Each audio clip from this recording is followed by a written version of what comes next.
I heard my husband's voice before I saw him. I'd come home early from work that Thursday afternoon, my heels clicking softly against the hardwood floors as I climbed the stairs to our bedroom. The house was supposed to be empty. Marcus had told me he'd be at the office until 7. But there he was, his voice low and tender in a way I hadn't heard in months. Maybe years. "I will choose you over and over," he was saying. "You're not like her. With you, everything feels right." I stopped halfway up the stairs, my hand gripping the banister so tightly my knuckles turned white. My mind was racing, trying to make sense of what I was hearing. A phone call, maybe? A business associate? But the tone was all wrong. And then I heard it. A woman's laugh. Soft, intimate, coming from inside our bedroom. And the worst part wasn't what he said. It was where he said it. "Hey besties, welcome back to the channel. Before we continue into this very emotional and eye-opening story, I need to know where you're watching from. The US, UK, Canada, Australia, Africa, or anywhere else in the world. I truly want to know how far these stories reach. Your support means everything to me. Let me back up and tell you who I am. Because you need to understand what that bedroom meant to me. I'm 35 years old. I've been married to Marcus for 8 years. We met in our late 20s, both of us hungry to build something stable, something real. He was a project manager. I was in marketing. We weren't rich, but we were comfortable. We bought our first house together 4 years into our marriage. A small 2-story in the suburbs with cream-colored walls and a backyard just big enough for a garden I never had time to plant. That bedroom, our matrimonial bedroom, was the one place in the house that felt like ours. We picked the paint color together, soft gray with white trim. We spent weekends assembling the furniture. A king-sized bed with a tufted headboard, matching nightstands, linen curtains that let in just enough morning light. I used to joke that the bedroom was our sanctuary, the place we retreated to after long days, the place where we talked about our dreams, the place where I felt safest in the entire world. Marcus wasn't a bad husband, not in the obvious ways. He didn't yell. He didn't drink too much. He remembered my birthday. But over the past year, something had shifted. He started coming home later, started spending more time on his phone, started looking at me like I was an obligation instead of a choice. I told myself it was work stress. I told myself every marriage goes through phases. I told myself I was overthinking. But deep down, in that quiet place we rarely admit to ourselves, I knew something was wrong. I just didn't want to believe it, because believing it meant facing a reality I wasn't ready for. It meant acknowledging that the man I trusted with my heart, my home, my future, might not be the man I thought he was. That Thursday, I'd left work early because I had a migraine. My boss had told me to go home and rest. I texted Marcus to let him know, but he didn't respond. That wasn't unusual. He often got caught up in meetings and didn't check his phone. So I drove home, windows down, trying to let the cool air ease the pounding in my head. When I pulled into our driveway, I noticed his car parked in the garage. Strange, I thought. He told me he'd be at the office. Maybe he'd come home for lunch and forgot to mention it. I unlocked the front door quietly, not wanting to disturb him if he was on a work call. The house was silent except for the faint hum of the air conditioning. I set my purse down on the kitchen counter and kicked off my heels. Then I heard it, his voice, drifting down from upstairs. Muffled but unmistakable. At first, I thought he was on a conference call. But as I climbed the stairs, the words became clearer. "I will choose you over and over. You're not like her." My legs felt heavy, like I was moving through water. My heart was pounding so loudly I was sure he could hear it. When I reached the top of the stairs, I stopped. Our bedroom door was slightly ajar. Just enough for me to see inside. Just enough for me to see him. Marcus was sitting on the edge of our bed, the bed we'd picked out together, the bed where we'd whispered promises to each other in the dark. And next to him, close enough that their shoulders were touching, was a woman I'd never seen before. She was young, maybe late 20s. With long dark hair and a sundress that looked expensive. Her hand was resting on his knee. His hand was covering hers. Have you ever had a moment where your brain refuses to process what your eyes are seeing? That's what it felt like. My mind was scrambling, trying to find an explanation that didn't end with my world falling apart. Maybe it's a colleague. Maybe it's innocent. Maybe I'm misunderstanding. But then she leaned her head against his shoulder, and he kissed the top of her head, and I knew. I knew with a clarity that made my chest ache. This wasn't a mistake. This wasn't a moment of weakness. This was intimacy. This was familiarity. This was a choice he'd been making over and over, in the one place I thought was ours alone. I don't know how long I stood there. Seconds. Minutes. Time felt distorted, like I was watching a scene from someone else's life. Part of me wanted to scream. Part of me wanted to run, but I didn't do either. I just stood there, frozen, holding my work bag, my migraine forgotten, my entire reality crumbling. The room I once felt safest in, the room where I'd laughed and cried and dreamed, had already chosen someone else. And I realized, standing in that doorway, that I had a choice to make too. I could walk away quietly, and pretend I hadn't seen anything. Or I could step inside and face the truth. I took a deep breath, and I stepped inside. Marcus saw me first, his head snapped up, his eyes locking onto mine with an expression I'd never seen before. Not guilt, not shame, fear. Pure, unfiltered fear. The woman next to him turned slowly, following his gaze, and when she saw me standing in the doorway, her face went pale. For a moment, nobody moved, nobody spoke. The air in the room felt thick, suffocating. Then Marcus stood up, his hands raised like he was trying to calm a wild animal. "Babe," he started, his voice shaking. "This isn't what it looks like." I almost laughed at how absurd that sounded. How many times had I heard that line in movies, in stories, never imagining I'd hear it in my own life. I didn't yell. I didn't cry. I just looked at him, really looked at him, and realized I was staring at a stranger. If you've ever been betrayed by someone you trusted with your heart, please let me know in the comments. Your story matters, and you are not alone. We're all just trying to make sense of the pain and find our way forward. "Who is she?" I asked, my voice calmer than I expected. Marcus opened his mouth, then closed it. The woman stood up, smoothing her dress, avoiding my eyes. "I'm sorry," she whispered. "I didn't know he was still." "Still what?" I interrupted, my voice sharp now. "Still married? Still living with his wife? Still sharing a bed with me every night?" She flinched but didn't answer. Marcus stepped between us, his hands still raised. "Please, let's just talk about this. Let's go downstairs and—" "No," I said, cutting him off. "We're talking here, in this room.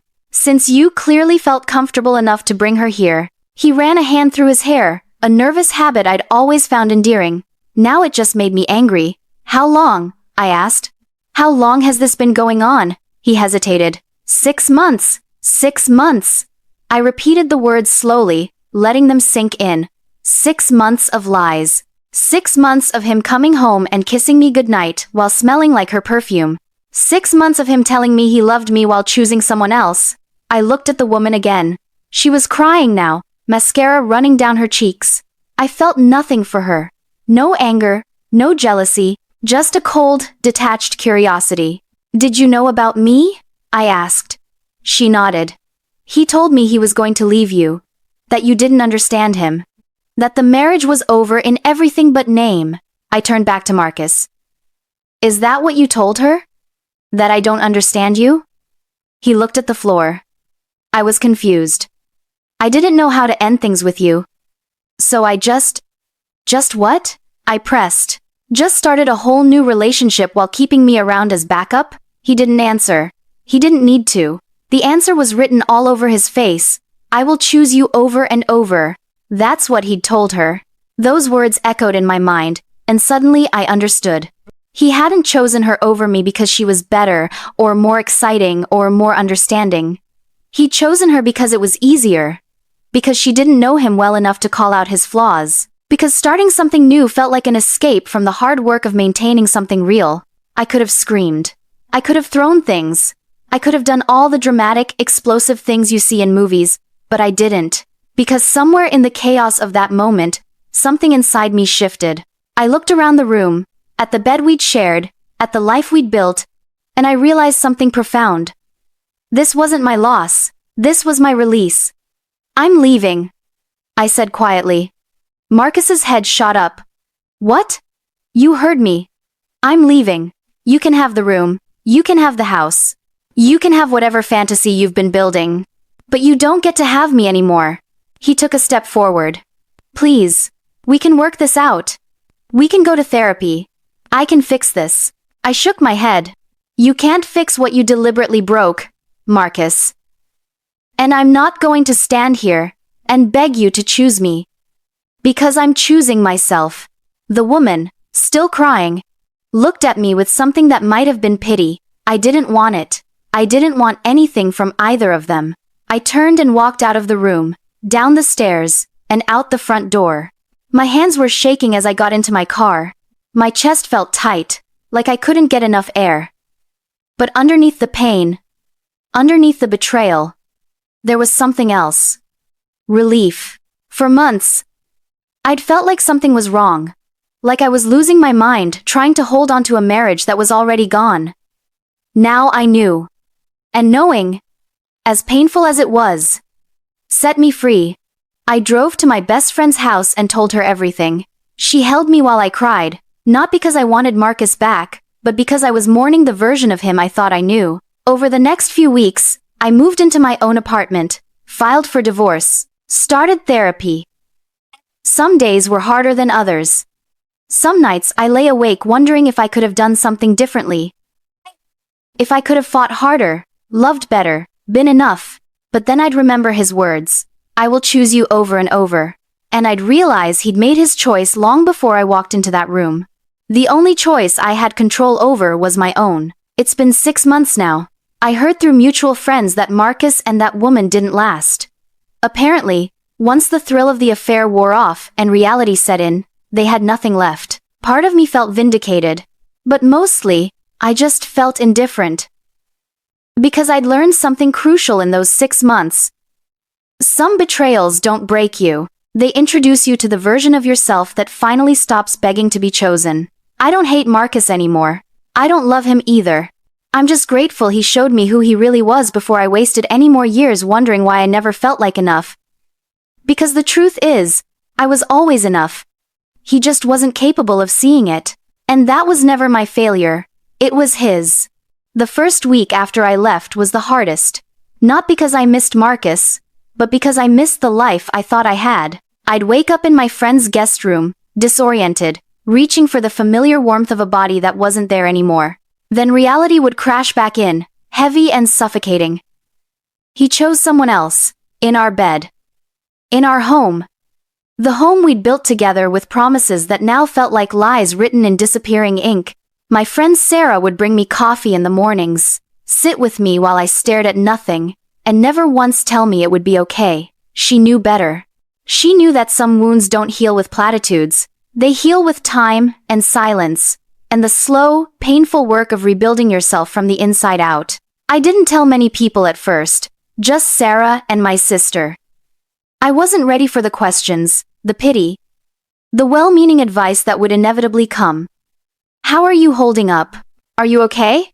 Did you see it coming? I didn't have answers. I was surviving, not thriving.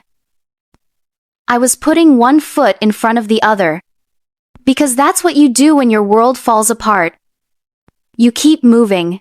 Even when every step feels like walking through broken glass. Even when you want nothing more than to curl up and disappear. By the second week, I'd found a small studio apartment across town. It wasn't much, just a single room with a kitchenette and a bathroom barely big enough to turn around in. But it was mine. Nobody had betrayed me there. Nobody had whispered sweet lies to someone else within those walls. I signed the lease with shaking hands and moved in with nothing but 2 suitcases and an air mattress Sarah had lent me. The apartment felt empty in a way that had nothing to do with furniture. It felt like a physical manifestation of my life. Stripped down. Starting over. I'd spent 8 years building a home with Marcus, filling it with memories and photographs and little pieces of us. Now I was starting from zero, and the weight of that emptiness was almost unbearable, but I told myself it was temporary, that I'd fill this space with new memories, better ones, Ones that didn't come with the constant fear of being replaced. I just had to be patient. I just had to keep breathing. Some nights, lying on that air mattress in the dark, I'd replay that moment over and over, walking into our bedroom, seeing them together, hearing his voice say those words, "I will choose you," over and over. And I'd wonder what was wrong with me. What had I lacked? What had she offered that I couldn't? My therapist, a soft-spoken woman named Dr. Patterson, would later tell me that those questions were normal but ultimately pointless. "You're looking for logic in an illogical situation," she'd say. "Betrayal isn't rational. It's not about what you lacked. It's about what he lacked. The capacity for honesty, for integrity, for basic human decency." But in those early weeks, I didn't have that clarity yet. I was still stuck in the anger phase, the bargaining phase, the desperate need to understand why I hadn't been enough.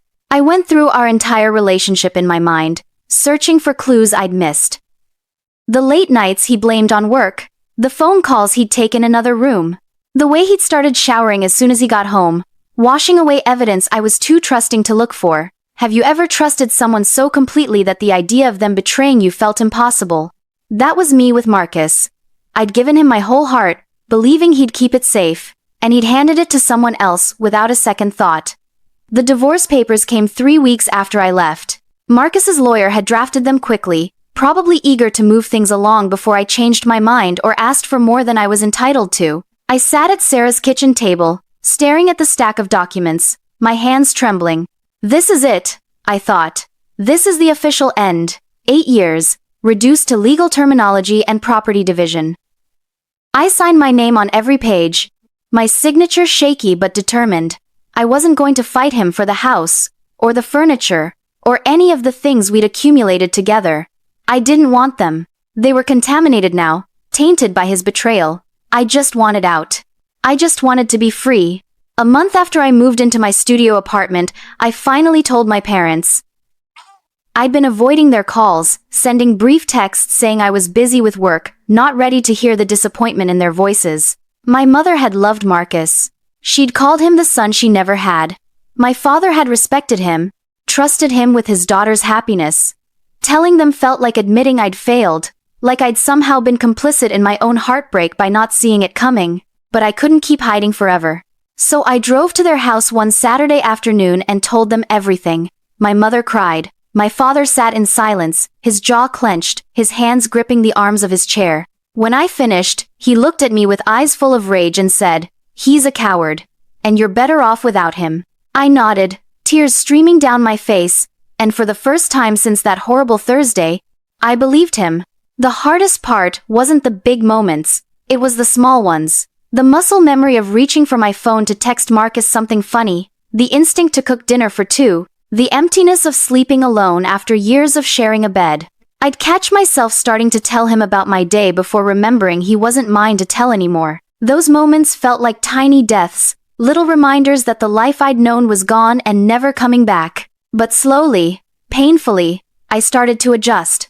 I started to build a new routine. I'd wake up early and go for walks before work, watching the sunrise and reminding myself that every day was a fresh start.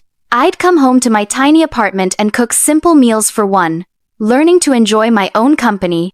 I'd spend evenings reading books I'd been meaning to get to for years, books Marcus had always dismissed as a waste of time. I started going to a weekly support group for people going through divorce. At first, I felt out of place, like I didn't belong among these strangers sharing their pain. But as I listened to their stories, I realized I wasn't alone. Betrayal was a common thread that bound us all together. We'd all trusted someone who didn't deserve it. We'd all given our hearts to people who'd treated them carelessly. And we were all trying to figure out how to move forward, how to trust again, how to believe that not everyone would hurt us the way we'd been hurt. One woman, Linda, became a close friend. She was 10 years older than me, with graying hair and kind eyes that had seen too much pain. Her husband had left her after 23 years of marriage for a woman half his age. "If I can survive that," she told me one evening after group, "you can survive this." And she was right. 3 months after the divorce was finalized, I ran into Marcus at a coffee shop downtown. I just ordered my usual latte and was waiting by the pickup counter when I heard his voice behind me. My whole body tensed.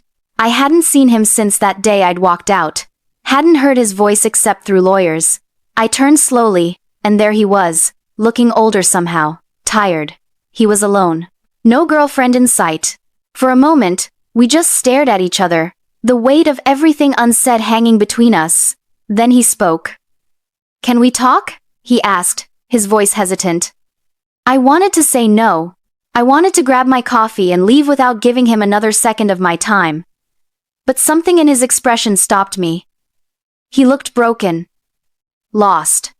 So I nodded, and followed him to a table in the corner. He apologized, said he'd made the biggest mistake of his life, said he'd been selfish and stupid and he understood if I could never forgive him, said the woman had left him after a few months, that he'd realized too late what he'd thrown away. I listened without interrupting, my face carefully neutral. When he finished, he looked at me with desperate eyes and asked, "Is there any chance? Any possibility we could try again?" I took a sip of my coffee, letting his question hang in the air. Then I looked him directly in the eyes and said, "No, Marcus. There isn't. Because I finally learned something you never did. I learned that I don't need someone to choose me over and over. I need to choose myself. And that's exactly what I'm doing." His face fell. He nodded slowly, accepting the finality of my words. We parted ways outside the coffee shop, and I walked to my car feeling lighter than I had in months. I'd faced him, I'd stood my ground, and I'd chosen me. Some betrayals don't break you. They introduce you to the version of yourself that finally stops begging to be chosen. I'm that version now, stronger, wiser, free, and I wouldn't go back for anything in the world.